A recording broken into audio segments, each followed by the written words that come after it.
Iran America मुज़ाकरात के हवाले से 100% यकीन से कहना कि आज रात या कल क्या होगा वो तो बहुत मुश्किल है, लेकिन कवी इम्कान ये है कि दोनों टीम जो है, ईरान की भी और अमेरिका की भी, कल उनको इस्लामाबाद में होना चाहिए।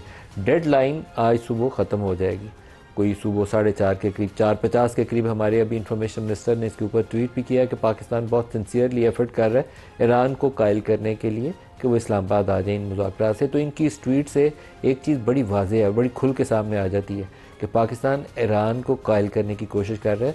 अमेरिका का जिक्र नहीं है कि अमेरिका को कायल करने की कोशिश कर रहा है। अमेरिका तैयार बैठा हुआ है कि ईरान आए तो हम बातचीत करें और मसाइल आगे बढ़ जाएँ। मसाइल क्या हैं? मसाइल ट्रंप साहब हैं।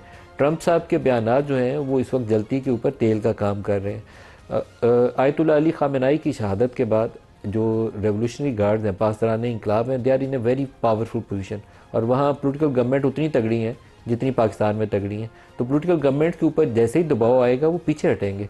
ट्रंप साहब जब ये बयान देते हैं इस तरह के कि जिससे ये तासुर उभरे कि ईरान तो सरेंडर करने वाला है अमेरिका के आगे, तो ईरान सरेंडर नहीं करेगा। उसने 40 रोज़ बमबारी आपकी सर्वाइव की है, बर्दाश्त कर ली है। 10, 15, 20 दिन अगर आपको दोबारा भी शौक आएगा तो वो शहादत उठा लेंगे, कुछ 4 बिल्डिंग्स भी और गिरवा लेंगे, लेकिन वो उन टर्म्स पे या उस लहजे में जो ट्रंप साहब चाहते हैं कि बंदूक की नाली माथे पे रखी हो और ईरान दस्तखत करेगा, वो नहीं करेगा। एट बेस्ट पॉसिबल जो मुझे सिनारियो नज़र आता है, ट्रंप साहब ओबामा को बहुत बुरा भला कहते हैं कि वो जो जॉइंट कम्प्रीहेंसिव एक्शन प्लान था 2015 का, वो ओबामा ने बहुत ज़्यादा फेवर कर दी थी ईरान को। उस माहदे को ट्रंप ने तोड़ दिया था। मुझे लगता है कि उसके करीब तरीन ही माहदे में दोबारा ट्रंप को अपने हाथ से दस्तखत करके जाना पड़ेगा। इसके अलावा कोई सूरत नज़र नहीं आती। वो बहुत कम्प्रीहेंसिव डिटेल्ड माहदा था जिसमें पाबंदियाँ आयद की गई थी ईरान के ऊपर। ये कदगन लगाई गई थी कि वो 3.67% अपनी यूरेनियम अफजूदा करेगा, और जो उसके पास ज़्यादा एनरिच यूरेनियम है 90% से ऊपर, जो वेपन ग्रेड में चली जाती है, उसके स्टॉक पाइल्स या ख़त्म करने थे या रूस के हवाले करने थे। इसी तरीके से जो उसकी फर्दो वाली फैसिलिटी थी जिसके ऊपर उनको ये था कि यहाँ तो कोई न्यूक्लियर वेपन बन सकता है, उसको रिसर्च फैसिलिटी में कन्वर्ट किया गया था। एक उनका प्लांट था जिसके अंदर ये शुबा था, एटमी बिजली घर था जिसके अंदर ये शुबा था कि इससे प्लूटोनियम जो वेपन ग्रेड है वो तैयार हो सकता है। तो उसके अंदर डिज़ाइन में तब्दीलियाँ की गई। इतना डिटेल्ड एग्रीमेंट था। मिसाइल प्रोग्राम पर इतनी कदगन होगी। सेंट्रीफ्यूजेस उसकी तादाद भी रिस्ट्रिक्ट की गई। ये इतना डिटेल्ड कम्प्रीहेंसिव माहदा था, 20 माह लगे थे उस माहदे के ऊपर, और इन रिटर्न ईरान को दिया गया था कि उसके ऊपर जो इंटरनेशनल सैंक्शंस है वो हटाई जाएंगी। वो भी फेज़ प्रोसेस था। और इसी तरह उसके जो फ्रोज़न एसेट्स हैं जिनकी बहुत लंबी चौड़ी फहरिस्त है, वो कोई 10 अरब डॉलर से शुरू होती है और कुछ 100 अरब डॉलर से ऊपर जाती है। यूरोपियन यूनियन ने भी फ्रीज़ किए हुए हैं, अमेरिका ने भी फ्रीज़ किए हुए हैं, ये जो मिडल ईस्टर्न स्टेट्स हैं इन्होंने भी फ्रीज़ किए हुए हैं। तो वो उसको सारा कुछ पैसा वापस मिलना था। ट्रंप ने वो माहदा तोड़ के ख़राबी की बुनियाद रखी थी, क्योंकि नेतन्याहू इसको पहले दिन से उकसा रहा था कि ये काम हमने करना है। तो अब वो काम जून में भी जाके दावा कर लिया, हमने एटमी प्रोग्राम तबाह कर दिया।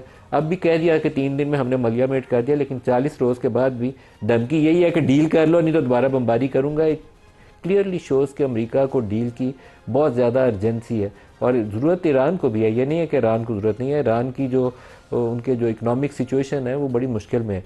वो वहाँ कोई $100 लेके बंदा जाता है ना तो लाखों उसको वो मिल जाते हैं, जो ईरानी करेंसी है उसको वो मिल जाती है। इतनी बुरी हालत है।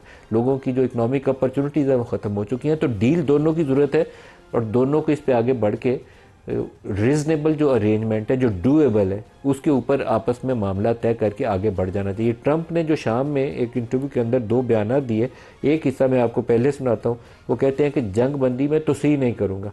तोसी का मतलब ना करने का ये है कि सुबह 4:50 पाकिस्तानी वक्त, तो कल अगर ये सुबह बैठ जाएं तो फिर तो ठीक है, अदरवाइज फिर मिसाइल शुरू हो जाएंगे। दिखाइएगा।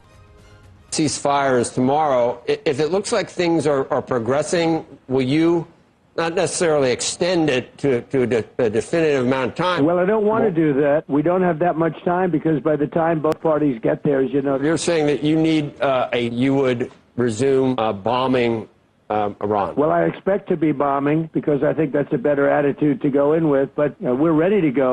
I mean, the military is raring to go. They are absolutely incredible. You know, I built the military in my first term. We'll send representatives to the meeting with Vice President Vance. What do you expect? What are you hearing at this point, sir? Well, as I said 2 days ago when they said they won't send them, I said they'll be sending them. They have no choice but to send them. What I think is that we're going to end up with a great deal, and I think we're in a very strong negotiating position.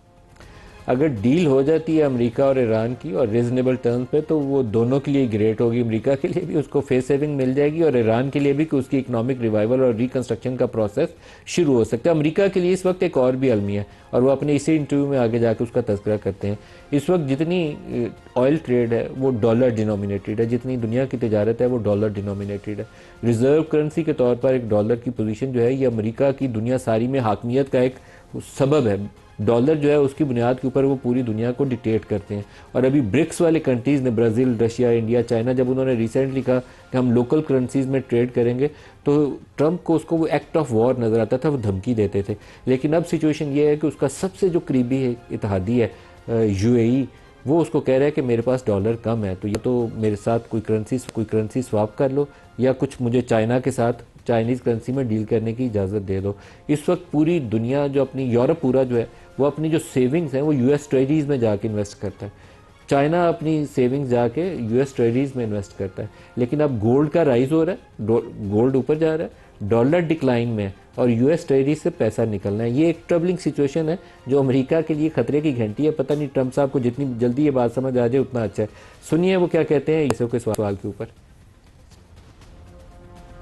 The UAE asking the U.S. for some type of financial lifeline. I don't know if it's a solvency problem. It's more of a, is there some type of swap possible to currency swap with the UAE to help if they need it? And do you think there would be backlash because it's such a or perceived to be such a wealthy country? Is that under consideration? It is, but it's been a good country. It's been a good ally of ours. Yeah, I mean, I'm surprised because they are really rich, but it's been a good country. It's been a good ally of ours. And, you know, these are unusual. If UAE had a problem, I find it hard to believe, but if they had a problem, we would be there for them. ये बहुत गर्मा गर्म बयानात आते हैं, एक दिन उम्मीद बनती है और अगले ट्रंप के बयान से उम्मीद टूट जाती है। आपको क्या नजर आता है? ये जो मेगाफोन डिप्लोमेसी प्रेसिडेंट ट्रंप ने शुरू की हुई है ये बड़ी ख़तरनाक है, because it has put the Iranians on the back foot, और बल्कि उनको फोर्स हो गए हैं कि अपनी पोजीशन को हार्डन करें। एक तो इन्होंने इनकी लीडरशिप को चेंज किया है, तमाम लीडरशिप जो है वो तब्दील हो गई है इफेक्टिवली, और एक दफ़ा नहीं दो दफ़ा भी तब्दील हो गई है। अब जो नई लीडरशिप आई है, एक तो इतनी होमोजेनियस नहीं जितनी पहले थी अंडर दी फॉर्मर रैबर जो थे इमाम खमेनी, उनकी पोजीशन बिल्कुल मुख्तलिफ थी। उनकी बात सुनी जाती थी, किसी की मजाल नहीं थी कि कॉन्ट्रडिक्ट करे। बॉटम लाइन ये है कि अमेरिका क्या करेगा, जो उसने कर लिया है क्या तीर मार लेगा। भाई जो आपने किया 42 दिन में, अब तो क्या आपने कितनी बॉम्बिंग की, 3000 बंदे शहीद कर दिए, 20,000 बिल्डिंग्स कर दी तबाह, इंफ्रास्ट्रक्चर को तबाह किया, तो आपको क्या मिला इन द प्रोसेस? क्या वो लीडरशिप चेंज हुई जो आप कह रहे थे? क्या आपका एक ये जो यूरेनियम एनरिचमेंट या न्यूक्लियर इशू रिजॉल्व हो गया? बल्कि आप तो कहते थे कि आप बम रुकवाने गए हैं, आपने तो उनके हाथ में बम दे दिया है। ये जो स्ट्रेट ऑफ हॉर्मुज़, ये तो बहुत बड़ा एटम बम है, इससे सारी इकॉनमी दुनिया की जो है वो एट स्टेक है, हॉस्टेज बन जाती है। तो आपने तो कुछ भी अभी अचीव नहीं किया। तो और अगर आप कर लेंगे तो 1000 बंदा बदकिस्मती से और शहीद करेंगे, खाकम बदहन, कुछ बिल्डिंग्स और कर देंगे। अगर आपका ये ख्याल है कि जो रजीम चेंज हो जाएगी वो नहीं हो सकती, हाँ बूट्स ऑन ग्राउंड आप भेजेंगे, तो फिर जो कैजुअल्टीज़ होंगी वो मेरा नहीं ख्याल है कि अमेरिकन पब्लिक ओपिनियन प्रिपेयर्ड है। इससे पता चल जाता है कि अमेरिका की जो मर्जी वो कहता रहे, उसको ये सामने रखना पड़ेगा कि जो मिड टर्म इलेक्शंस आ रहे हैं उसको मद्देनज़र रखते हुए, जिस तरह प्रेसिडेंट की रेटिंग्स गिर रही हैं, जिस तरह इसराइल के लिए सपोर्ट गिर रही है, जिस तरह ये वॉर अनपॉपुलर है, इसका मतलब है उनकी लिमिटेशन ज़ाहिर हो रही हैं। इसराइल इस मसले में कसूरी साहब बहुत बड़ा स्पॉइलर है, और अगर तो ये जल्दी में ईरान और अमेरिका आपस में मामला तय कर लें तो बहुत भलाई है इस पूरे रीजन की। अदरवाइज इस पूरे सालसी ताने बाने अगर आप पीछे जाके देखें तो बुनने वाला एक ही शख्स है, नेतन्याहू। वो उसकी दिली ख्वाहिश थी कि किसी अरब मुल्क का भी साथ ईरान के साथ अभी से हमला शुरू हो जाए, या तो सऊदी अरब या कतर या यूएई वो अटैक शुरू कर दें। तो इससे बचने के लिए दोनों को डील करनी चाहिए। इसराइल वाला मामला ज़्यादा खतरनाक है। देखिए उसमें यह है कि इजराइल खुद कुछ नहीं कर सकता जब तक अमेरिका की उसे टोटल तायद ना हो, और इसके तो बिल्कुल ही नहीं कर सकता क्योंकि ईरान ने साबित कर दिया है कि जो भी उनका इतना वांटेड या काबिल फ़ख्र वो कहते थे उनका आयरन डोम है जिसे मिसाइल्स पेनिट्रेट नहीं करती। ईरानियंस कुछ ड्रेन्स तो ईरानियन ड्रोन्स भी और मिसाइल्स दोनों पेनिट्रेट करते रहे हैं। चाहे ठीक है अगर 80% गिरा भी दें तो 20% काफ़ी होते हैं या 10% जो निकल जाते हैं। तो इसका मतलब यह है कि इजराइल को भी अब यह पता है कि अगर अमेरिका की टोटल बैकिंग ना हुई तो इजराइल का भी कचूमर निकल जाएगा। छोटा मुल्क है, वो इतनी कैजुअल्टीज अफोर्ड नहीं कर सकता। वो जो दनाता फिर रहा था ईरान पे हमले, वो इसलिए था कि उसको अमेरिका की टोटल बैकिंग थी। तो मसला ये आता है कि ईरान की भी बॉटम लाइन है, जो मैं कह रहा था आपको कि ईरान के भी तो प्रेशर्स है ना, इकॉनमी उनकी तबाह हुई है, इतने सालों से सैंक्शंस उन पर लगी हुई हैं, और अगर गल्फ नेबर से उनके ताल्लुकात ख़राब हो गए हैं। तो इसी में समझता हूँ कि प्रेशर्स तो दोनों पे हैं, और ईरान ने इससे भी अंदाज़ा हो सकता है कि न्यूक्लियर कंसेशंस जेनीवा टॉक्स में किए थे। इसका मतलब है कि वो समझते हैं कि डायलॉग में फ़ायदा है, ईरान की बेहतरी है।